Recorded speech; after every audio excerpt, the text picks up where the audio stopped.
வணக்கம். நம்ம சேனலுக்கு தொடர்ந்து ஆதரவளித்து கொண்டிருக்கும் நல்ல உள்ளங்களுக்கு நன்றி.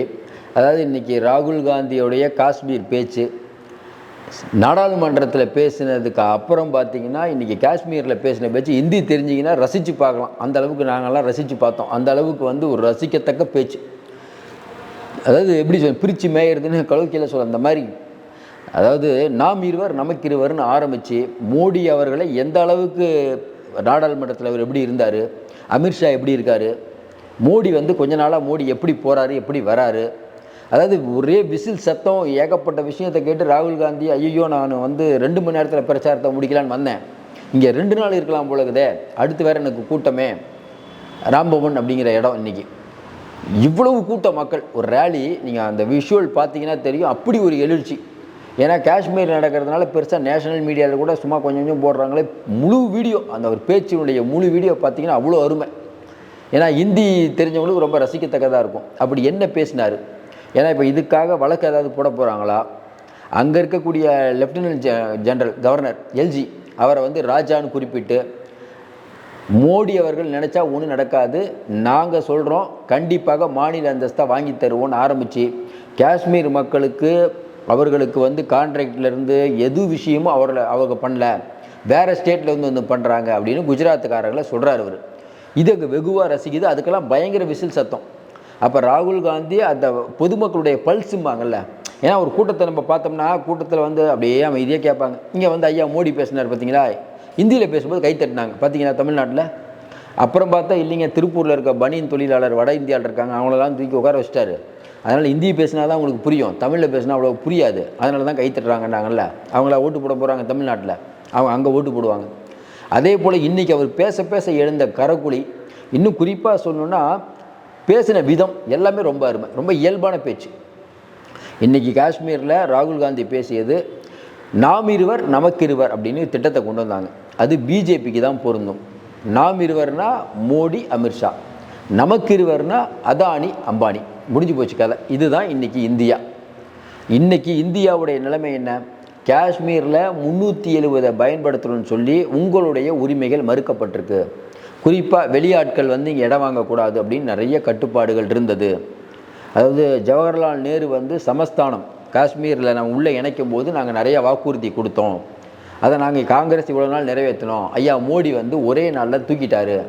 நான் உங்களுக்கு உறுதி தருகிறேன், இந்தியா கூட்டணியின் சார்பாக உறுதி அளிக்கிறோம், நாங்கள் கேட்குற இடத்துல இருக்கோம், கொடுக்குற இடத்துல இருக்காரு. நாடாளுமன்றத்தில் பார்த்தீங்கல்ல, நாடாளுமன்றத்தில் நான் பேசும்போது மோடியை கவனித்தேன். பழைய மோடி இப்படி இருப்பார், இப்போ மோடி இப்படி ஆகிட்டார். அந்த நீங்கள் பாருங்கள், கொஞ்சம் விஷுவல்லாம் பாருங்கள், அவர் முதல்ல எப்படி இருப்பார், இப்போ எப்படி இருக்கார். அப்போ அவருடைய செல்வாக்கு குறைஞ்சிருச்சுங்கிறத தாண்டி அவருடைய வலிமையே குறைஞ்சிருச்சு. இன்றைக்கி ஒன்றும், அதாவது என்னென்னா இருக்கலாம் பிரதமராக பேருக்கு இருக்கலாம் அப்படின்ட்டு அவர் தான் ஸ்ட்ரெயிட்டாக கடவுள்கிட்டே பேசுவாராச்சே. ஒருவேளை கடவுள் சொல்லியிருப்பார் நினைக்கிறோம், ஐயா 370 கொடுங்க, நீங்கள் அங்கே கொடுங்க இங்கே கொடுங்கன்னு சொல்லியிருக்காரு. ஆனால் கடவுள் என்ன சொல்லேன்னா, ஐயா நீங்கள் 330லேருந்து 270 ஆயிடுவீங்கன்னு 240 ஆயிடுவீங்கன்னு ஏன் கடவுள் சொல்லலை? பயாலஜிக்கல் குழந்தைன்னு ஆரம்பித்து ஏற்கனவே அந்த விஷயம் மோடிக்கு ரொம்ப எரிச்சல் தரக்கூடிய விஷயம். அந்த பேச்சு, நான் கடவுளின் குழந்தை, அதை இன்னும் மக்கள் மறக்காத அளவுக்கு அப்படியே கொண்டு போகிறது ராகுலுடைய சாமர்த்தியம். இன்றைக்கி இந்தியா முழுக்க மோடியை வலுவாக எதிர்க்கக்கூடியவர்கள் யார் சொல்லுங்கள்? ராகுல் காந்தி எடுக்கிறாரு, மஹிமா மைத்தா எடுக்கிறாங்க, வேறு யார்? நம்ம மம்தா பானர்ஜி எடுக்கிறாங்க, வேறு யார் இந்த அளவுக்கு கடுமையாக லெஃப்ட் அண்ட் ரைட்? நேற்று பாருங்கள், Mamata Banerjee left and rights வாங்கினாங்கல்ல. முதல்ல நீங்கள் 2 பேரும் பதவியில் இருங்க, நீங்கள் 2 பேர் தான் இந்தியாவுடைய நாசத்துக்கே காரணம் இருந்தாங்க. அந்த அளவுக்கு பேச்சு, அதுவும் வாழைப்படத்தில் ஊசி ஏற்றுற மாதிரி சூப்பர் பேச்சு. எல்லாத்த விட முத்தாய்ப்பாக காஷ்மீரில் நடக்கக்கூடிய புனரமைப்பு பணிகள் எதுக்குமே உள்ளூர் ஆட்கள் இல்லை. இங்கே இருக்கக்கூடிய எல்ஜி, அதான் கவர்னர், லெஃப்டினன்ட் கவர்னர், அவர் என்ன பண்ணுறாரு, ராஜா மாதிரி நடந்துக்கிறாரு. மக்களால் தேர்ந்தெடுக்கப்பட்டவர்கள் தான் ராஜா. ஏன்னா அவர் இப்போ ராகுல் காந்தி பேசுகிற இடம் பார்த்திங்கன்னா, அங்கே அந்த மாவட்டத்தில் இருக்கக்கூடிய கேண்டிடேட் ரசூல், அவர் ஏற்கனவே 2 தடவை ஜெயிச்சவர், காங்கிரஸ் கேண்டிடேட். ஆனால் அவர் எதிர்த்து போட்டிடுறாங்க பாருங்கள். அது என்ன சிக்கல்னா, அந்த இவங்க மஹிபூபா அவங்க ஒரு கேண்டிடேட் நிறுத்தியிருக்காங்க. அது இப்போ கொஞ்சம் டஃப் ஆகுது. பிஜேபி நிறுத்தியிருக்காங்க. என்னென்னா மெஹபூபா கேண்டிடேட் ஓட்டை பிரித்தாங்கன்னா அது காங்கிரஸ் தோற்றும். அதனால தான் இவ்வளோ கவனம் செலுத்தி முதல்ல இந்த இடத்துக்கு போனார். 2 இடத்துல இன்றைக்கி பேசினார். 2மே நல்லா அதாவது என்ன, ஒரு ஆர்ப்பரிக்கும் கூட்டங்கிறாங்கல்ல, அது மாதிரி ஒரு ஆர்ப்பரிக்கும் கூட்டம். காங்கிரஸுக்கு ஒரு பெரிய நம்பிக்கை. இப்போ போகிற போக்கெல்லாம் எப்படி போகுதுன்னா, ஃபரூக் அப்துல்லா இருக்கார், அவர் இவரோட கூட்டணி வச்சதுனால ராகுலுக்கு பெனிஃபிட் இல்லை, ஃபரூக் அப்துல்லாவுக்கு தான் பெனிஃபிட். ஏன்னா 32 சீட்டில் தான் வந்து காங்கிரஸ் நிற்குது.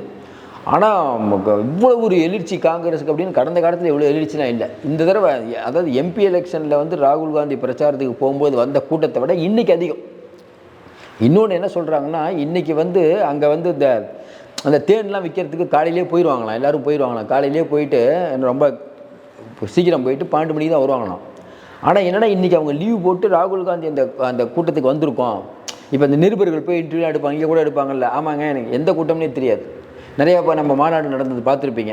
எதுக்கும் வந்தீங்க? இல்லைங்க, காசு கொடுத்தாங்க, வர சொன்னாங்கம்பாங்க. ஆனால் அங்கே வந்தவங்கலாம் பார்த்திங்கன்னா அந்த அளவுக்கு ஒரு உணர்வுபூர்வமாக, ஏன்னா அது வட இந்தியா ஊடகங்களே கொஞ்சம் மிரட்சியாக பார்க்குதுன்னா, எல்லாமே மோடியோட ஊடகங்கள் அதுவே மிரட்சியாக பார்க்குதுன்னா ஒன்று தெரிஞ்சுக்கிறது, ஜம்மு காஷ்மீரில் பெரிய ஒரு இடி இறக்க மக்கள் தயாராகிட்டாங்க.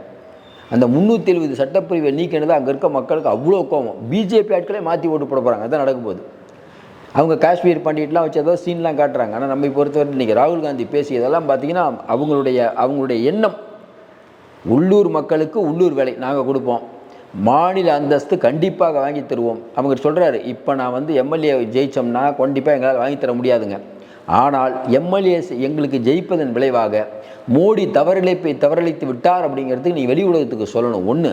இன்னொன்று, ரொம்ப நாள் இவர் சென்ட்ரலில் பதவியில் இருக்க மாட்டார். நாங்கள் ஆட்சிக்கு வந்தால் வேலையாக உங்களுக்கு நாங்கள் அந்த 370 எல்லாத்தையும் நீக்கிட்டு மறுபடியும் உங்களுக்கு மாநில அந்தஸ்து கொடுப்பேன். இந்த வார்த்தைகள் தான் அங்கே இருக்கக்கூடிய மக்களுக்கு தேவை. இந்தியா முழுக்க பார்த்தீங்கன்னா இன்றைக்கி என்ன நடக்குது, ஒவ்வொரு மாநிலத்துக்கும் நிதி தராமல் அது தராமல் தொடர்ந்து வஞ்சிக்கும் போது அங்கே இருக்கக்கூடிய மக்கள் எதிர்ப்பு தெரிவித்தா தானே மக்களுக்கு புரியும். இப்போ தமிழ்நாட்டில் ஒரு சீட்டு கூட இல்லை.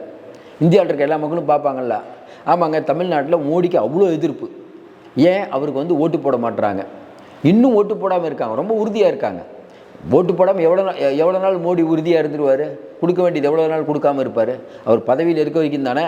இப்போ தான் அவருடைய இடமே ஆடிட்டு இருக்கேன்.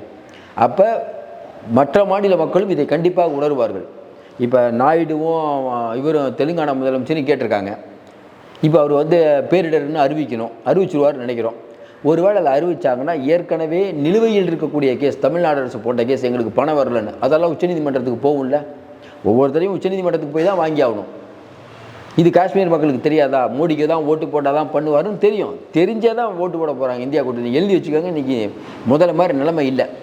முதல்ல எல்லோரும் சொன்னாங்கல்ல ஒரு 10 சீட்டு பிஜேபி ஜெயிக்கணும்னு. இப்போ நிலவரத்தை இன்றைக்கி ராகுல் காந்தி பேசுகிறதுக்கு கூட்டத்தெல்லாம் பார்க்கும்போது ரொம்ப மோசமாக தோப்பாங்க அப்படின்னு தான் நினைக்கிது. இவங்க பிரச்சாரத்துக்கே, ஏன்னா காஷ்மீரில் பிரச்சாரத்துக்கு போயிடுவாங்க, ஜம்முவில் போயிடுவாங்க, காஷ்மீர் தான் போக முடியாது. காஷ்மீரெல்லாம் அங்கே ஃபுல்லாக இஸ்லாமியர்கள் நிறைய நிற்கவே இல்லை. அவங்க சுயேட்சைக்கு ஆதரவு தராங்க. அந்த சுயேட்சைகள் கூட பிஜேபி வந்து ஆதரவு தர வேணான்னுங்கிறாங்க. ஏன்னா இருக்கிற 10 ஓட்டு போயிருப்பேன். ஏன்னா அவங்களாம் இஸ்லாமியர்கள். தொடர்ந்து இப்போ இஸ்லாமியர் தான் சுயேட்சை நிற்க போகிறாங்க. அவங்களுக்கு வந்து மோடி ஆதரவு தந்தான், ஐயா தயவுசெய்து வேணாங்க, தயவுசெய்து எங்கள் பேருக்கீரி சொல்லிடாதீங்க, உழுவுற 10 ஓட்டு போயிடும்னு தெரிச்சு ஓடுறாங்க. அதனால் பிஜேபி இன்றைக்கி வந்து என்ன செய்யறதுன்னு தெரியாமல் இருக்குது. மோடி வந்தால் ஒரு பெரிய எதிர்ப்பு கிளம்புங்கிற மாதிரி தெரியுது. இன்றைக்கி வந்து ராகுல் காந்திக்கு கிடைச்ச வரவேற்பு வந்து தொடர்ந்து இந்தியா முழுக்க தொடர்ந்து செல்வாக்கில் ராகுல் உயர்ந்து கொண்டிருக்கிறாருங்கிறதுக்கு நிறையா சாட்சி நம்ம பார்த்துருவோம். மணிப்பூர், அஸ்ஸாம், யூபி, அவர் போன இடம்லாம் கூட்டத்தை பார்க்குறோம். இன்றைக்கி அவர் பேசின பேச்செல்லாம் வச்சு பார்க்கும்போது சிறப்பாக இருக்குது. பொறுத்திருந்து பார்ப்போம். மீண்டும் சந்திப்போம். நன்றி, வணக்கம்.